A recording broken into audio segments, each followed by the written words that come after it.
Hi there, it's Barry from Turning the Page again. You know, one of the things that I do a lot is, and I really enjoy doing it, is I listen to people's stories, and I sort of wonder where God is in those stories.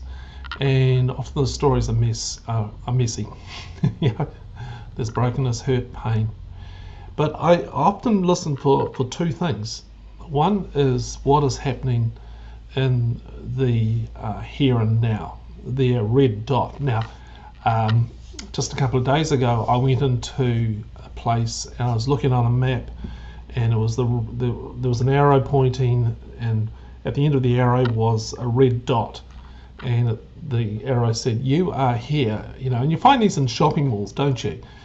You enter into the mall and there's a big map in front of you, and you want to go to a particular shop, but you don't know where that shop is. And so there's this map, and you look at it, and there's an arrow pointing down to a position where there's a dot, and it says, "You are here." It's that central "you are here" groundedness that I am really interested in.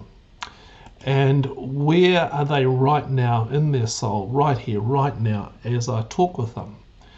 The second thing is I'm listening for is what is going on around them. What is God up to in this mess right now? They are so often so captured by the mess that they can't see outside of themselves, and they really want an outside perspective. If there is a "you are here" knowing, then I want to express a "you are within" connection to them. And I want them to know the three things: that they are held, they are known, and they are loved.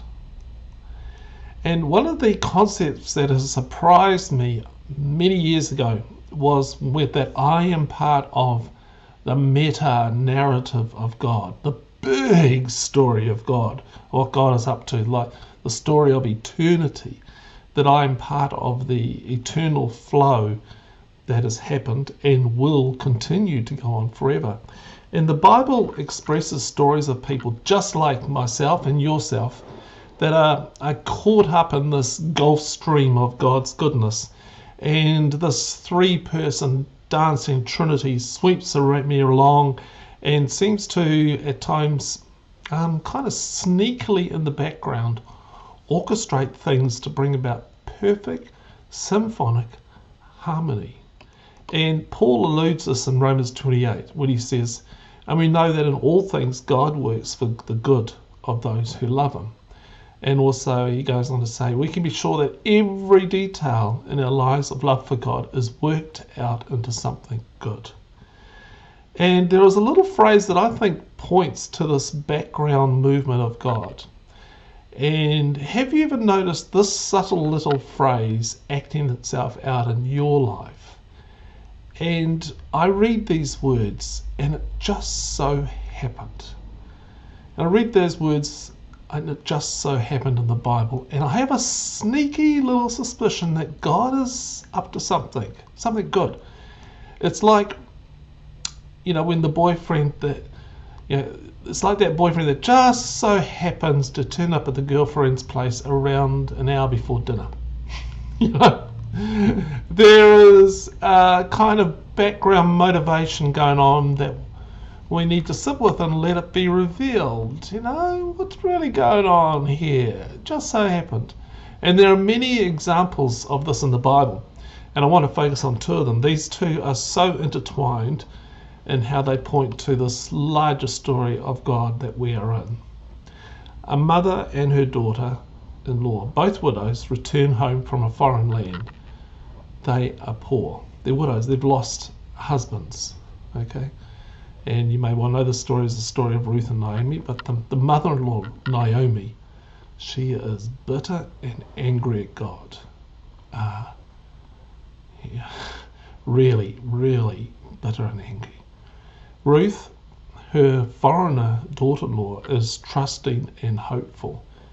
But they are in incredible deep need, like many of us, for something to happen, something good. They're holding out for something good to happen. They've got no one to care for them. and to look after their needs. But God is at work in the background. They need food, and it is harvest time. And one of the laws that God set down for the people of Israel was that the landowners were to leave the edges of the fields as places for the poor to go and harvest from. So you couldn't harvest the whole field. You had to leave some of the edges so poor people could go and harvest. God cared for the poor and still does. And the law was this in Leviticus 23. When you reap the harvest of your land, don't reap the corners of your field or gather the gleanings. You know, don't pick over and get every last bit. Leave them for the poor and the foreigners. I am God, your God. And God is just saying, don't become reliant on your ability to get everything out of the place. No. Leave it. I'm going to look after you. And so Ruth goes to the harvest from that which was left behind. And now Naomi, her mother-in-law, had this really rich relative named Boaz from Elimelech's family. All right. And one day, Ruth the Moabite, this is her daughter-in-law, said to Naomi, I'm going to the fields. Maybe someone will be kind enough to let me gather the grain he leaves behind. Okay, so she was going to go and glean what she could get, desperate. Naomi said, go, my daughter. So Ruth went to the fields and gathered the grain that the workers cutting the grain had left behind. Here's the phrase, it just so happened, tag with me, it just so happened that the field belonged to Boaz from Elimelech's family. And the rest of the story goes on to a love story of Boaz and Ruth marrying and having a baby. Oh, and by the name of the town that this all happened in, it was Bethlehem. Yes, that Bethlehem of the Christmas story. Just so happened that this was Bethlehem. Okay, here's the next just so happened story. She was a pregnant teenager. She had been told by an angel that she was going to be pregnant with God, that she would have a baby, but it wasn't going to be her fiance as the father. Her fiance, Joseph, was told that it wasn't going to be his, but he was to look after Mary and to carry on and to marry her. Now, lots of mysterious stuff going down there, isn't it? Lots. Like, she's going to have a baby, but the baby wasn't her fiance's and they hadn't had sex. And it was, hello, try explaining that. But, everybody would have thought it was terrible having a baby outside of marriage, all right? But God was on the move. And Luke doesn't record the words, and it just so happened, but I think it would fit well into this Christmas story. At that time, or brackets, and it just so happened, Augustus Caesar sent out an order that all the people in the countries under the Roman rule must list their names in a register. This was the first registration. It was taken when Quirinius was governor of Syria, and all went to their own towns to be registered. So Joseph left Nazareth, a town in Galilee, and went to the town of, Bethlehem in Judea. We just heard about Bethlehem. So Joseph was returning to his hometown, which was Bethlehem.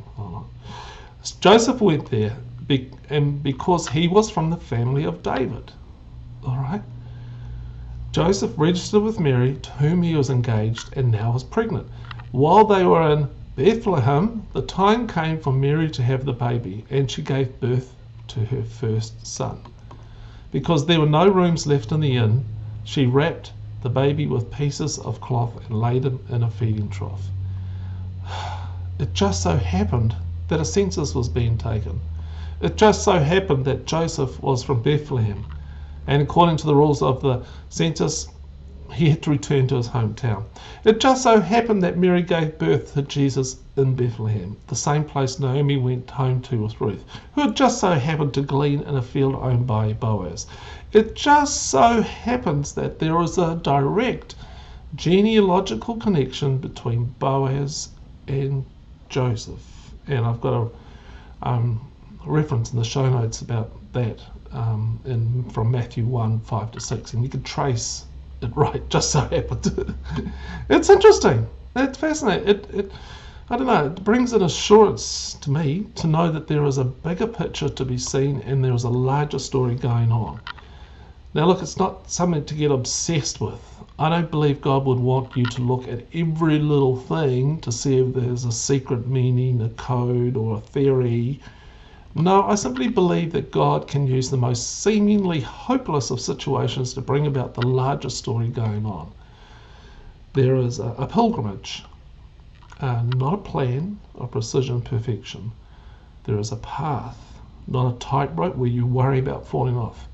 There is a dance, not a demand to follow in rigorous legality. God doesn't take away our free will to choose. Ruth still had to choose to go to a field and gather grain. Joseph and Mary still had to choose to take the long pregnant journey to Bethlehem. You still have to do the work, get out there, look out for opportunities, but perhaps in your grain fields there might be instances of, and it just so happened.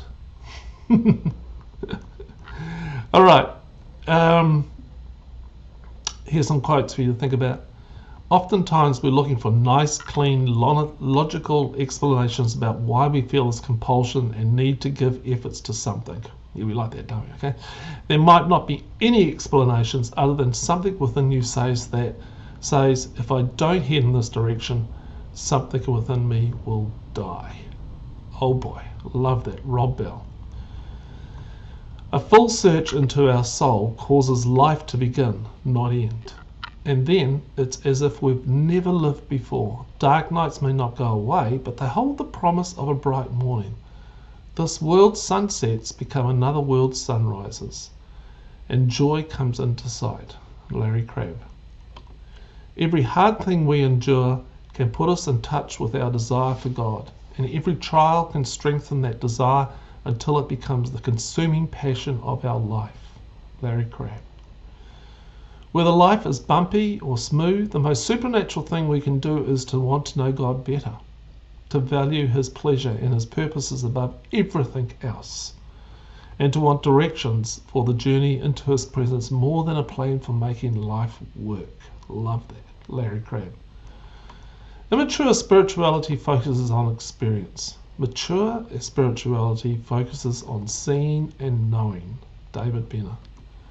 Mysticism is simply the longing for heart knowing of God. David Benner. Some questions. Number one, how does it feel to be part of something much larger going on? 2, can you reflect back on your life and notice some "and it just so happened" moments? 3, what part does you taking action have a role in God being able to orchestrate those "and it just so happened" moments? I love this post because I think there's so many "and it just so happened" moments happening in our life and we don't even realize it. We don't even give thanks, or they may just brush over.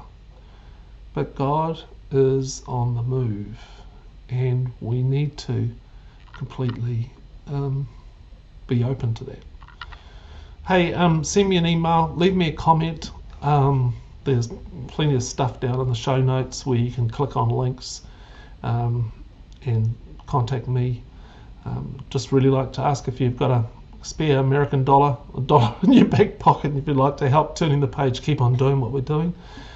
That would be helpful. There's a donation thingy-majiggy, linky thingy in the show notes. But until next time, just be open to those "and it just so happened" moments.